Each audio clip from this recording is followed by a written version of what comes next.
Magandang Huwebes sa inyong lahat. It's the 28th day of January 2021.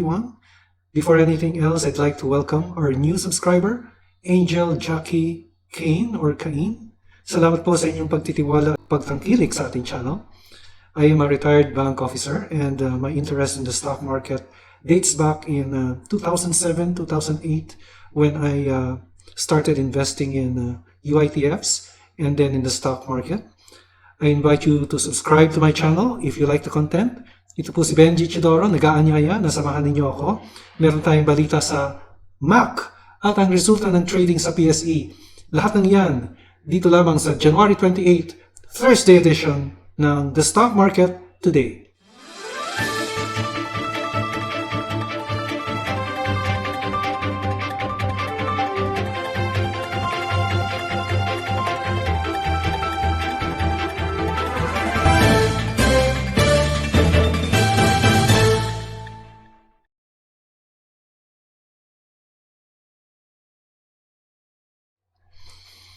The PSEI shed 11.77 points or 0.17% down to end at 6851.84. There was net foreign selling at 1.31 billion. And if you'll notice, if you'll take a look, it's a red candlestick. No, it's a green candlestick here, but it's a red indicator here on the right side. It is because the red indicator, the basis of comparison here is the closing price. The index closed at 68.51 against yesterday's close of 68.63. It's a reduction of 11.77 points. However, there is a green candlestick here since the index opened at 68.08 and ended at 68.51 or about 43 points higher. Kaya green candlestick dito, but in reality, the closing price is lower by 11.77 points against the previous day's close. Yung ating primary indicator, which is the orange line, the 20-day exponential, crossed over the candlesticks just about on January 19 and January 20, which indicates a bearish sentiment on the index. By the way, the index is composed of 30 companies, which is the more stable companies in the Philippines and in the stock market. And mostly these 30 companies are blue chip companies.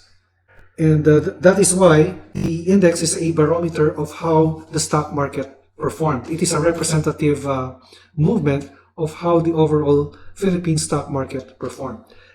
So yung ating indicators na 20-day moving average and the 50-day moving average is the blue line. The 50-day exponential also crossed the candlesticks yesterday at January 27. If we see another red candlestick or a candlestick lower than today's candlestick, then most probably the 100-day exponential represented by the black line will cross over that candlestick. The crossing over of the candlestick making the indicators higher than the candlestick is a bearish indication of the index. This is further confirmed by the relative strength index na nasa 32.97 na.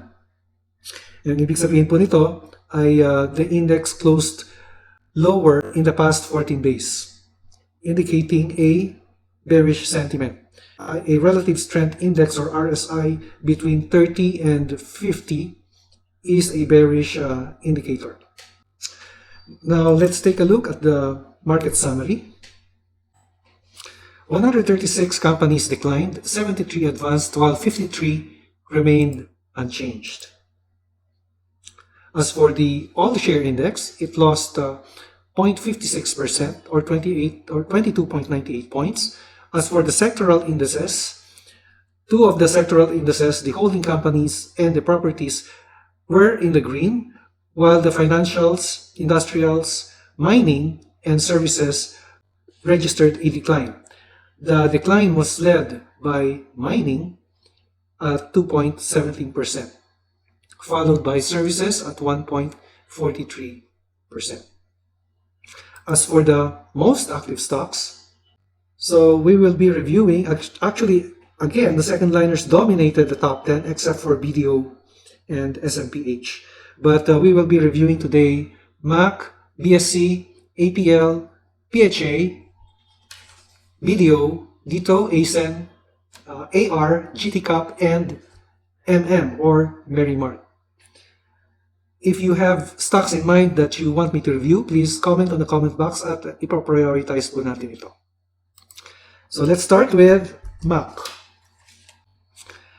Okay, MAC continues to move. It's a red candlestick, but the general direction of the chart is downwards. Our indicator, direct 20-day exponential moving average, represented by the orange line, continues to move downwards. In fact, it crossed over the 50-day exponential, which is a confirmation of a bearish sentiment. The 100-day exponential moving average also crossed the candlestick, and now all three of our moving averages are above the candlestick, indicating that the stock is moving downwards. So it continues to move downwards as MAC ended at 520, losing 0.35 points. And right now, MAC is in the nasa support level siya. Let's place the support here at 503. The support is at 503, while the nearest resistance of MAC, let's place it here at 636 or about 640. When I talk of support and resistance, these are not exact points, but these are areas. Now, if we are to draw a channel on MAC, actually yan yung channel niya. Yan yung channel ni MAC. So it continues to move downwards, and with our indicators over the candlestick siya. Yung RSI then is 26.34, no? Meaning it is already in the oversold area. Let's take a look at the news on MAC.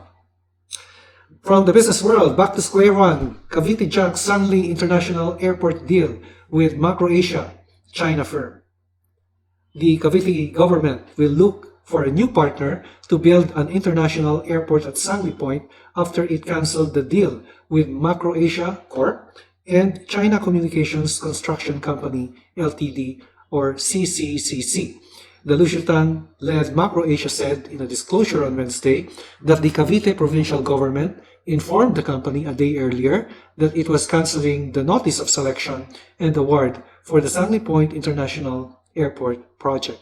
The Macro Asia CCCC tandem was awarded the project to upgrade the Sangli Point Airport on February 12, 2020. What happened here is on January 26, I would presume, ito yung sinasabi nilang drop, ano? Because it significantly dropped at about 9.49% or 0.58 points. And it has been moving downward ever since. Kasi may mga bali-balita na made-deny, no? Mare-reject yung bid ni MAC because of deficiencies in their submitted documents. So after MAC, let's take a look at BSC. Okay, BSC ended with a higher candlestick, although this is a red candlestick. Yesterday, it had an engulfing, and the closing price is lower than previous day's closing price, and hence a red indication here. And since the opening price is higher than the closing price, or the closing price is lower than the opening price, it ended with a red candlestick. If I will look at the chart of BSC, for the past 3 days, ang nakikita ko lang dito is, well, at least for the past 3 days, it has been moving sideways. But our indicator, since our indicator is slashing through the candlesticks. So nakita niyo yung orange line. Pataas siya, pero bigla siyang nag-horizontal dito. So ibig lang sabihin niyan ay nag-slash through or it pierces through, indicating a sideways movement for BSC. Okay, in the meantime, I will place the support level of BSC at the EMA 50 or at 0.6 or 6.4 centavos. So yan yung ating support level for BSC. And the nearest resistance, let's place it here at dito, 1.30. Ang nearest resistance ni BSC. After BSC, APL. Okay, APL also ended with a red candlestick. But yung ating indicator, yung 20-day exponential, which is our short term, is still above the closing prices. For the past 3 days, the movement is just moving sideways or consolidating. So yung ating support level, let's place it here at 1860. While the nearest resistance for APL, lagay natin dito sa 28 centavos. So that's my take on APL. Bearish ang sentiment niya because yung ating 20-day EMA20 or the 20-day exponential moving average is above the candlesticks. And the RSI is below 50. It's at 47, indicating a bearish movement of the prices. Okay, PHA. Premier Horizon. Mukhang bearish sentiment, but to me, it's like moving sideways. So, na-fill up na yung gap dito. Na-fill up na siya because of this. Yung candlestick yesterday filled the gap here. So, ito, nagkaroon siya ng gap up. This one, this candlestick here filled up the gap, no? The candlestick yesterday. It ended with a red candlestick right now. There's net foreign buying on the stock. And, well, bearish to sideways yung movement niya. Our RSI is just in the boundary. It's 50.34. But our short-term indicator indicates a bearish trend. So, yung ating support. So, lagay natin yung support natin dito. 1.66. Dito. 1.75. Ang ating support level. Ang ating resistance, let's place it here. 2.45 or 2.44. Okay, ang news niya kasi is, nakikita nyo ba? Premier Horizon Alliance announced today, January 22, that it will be pursuing opportunities in the agri-tech sector through its existing subsidiary, PH Agri-Forest Inc. PHA aims to leverage on the fintech expertise of its new partners and principals of Squid Pay Technology Inc. Okay, so that may be a catalyst for PHA, but right now it's still moving sideways. Okay, BDO. BDO, ito yung merong head and shoulder. Yan. So, ito ngayon, yung nakikita natin yung orange line, bearish yung indicator natin kay BDO, no? Because ito yung 20-day exponential crossed over the candlestick and it is now above our candlesticks. Ganun din yung medium term, yung 50-day, no? So, halos kapantay lang siya nung closing price. 105.74, so slightly up, higher yung EMA 50, no? While yung EMA 100 is at 102. This is a head and shoulder formation na ito yung head, ito yung dalawang shoulders. Ito yung dalawang bottom. Tulad nung ating pinlat yesterday, the nearest support is pwede natin sabihin sa 100 to 101 ang nearest support ni BDO. And right now, it ended flat at 103.80 because it opened at 103.80 also. So that's for BDO. BDO naman is a good stock, no? Kasi kung titignan nyo, BDO's potential, nung December, umabot siya ng 161 almost 162. Nasa 103 siya ngayon, no? So that's December 2019. Okay, so that's for BDO. Then dito. Okay, dito, yan, continues to move sideways. If we are to draw, kasi parang siyang may pennant or wedge, ito kasi yung support niya, mga 11, 10.92 to 11.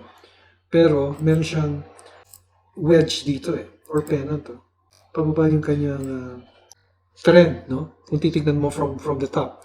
But, from the bottom, it's yung support natin is at 10.92. So, para siyang wedge or pennant na nakikita natin dito. So, it continues to move sideways. And it ended with a green candlestick today. If we see another green candlestick tomorrow, then masasabi natin nagbago na yung trend, no? Yung green candlestick na nagpi-pierce through this trend line.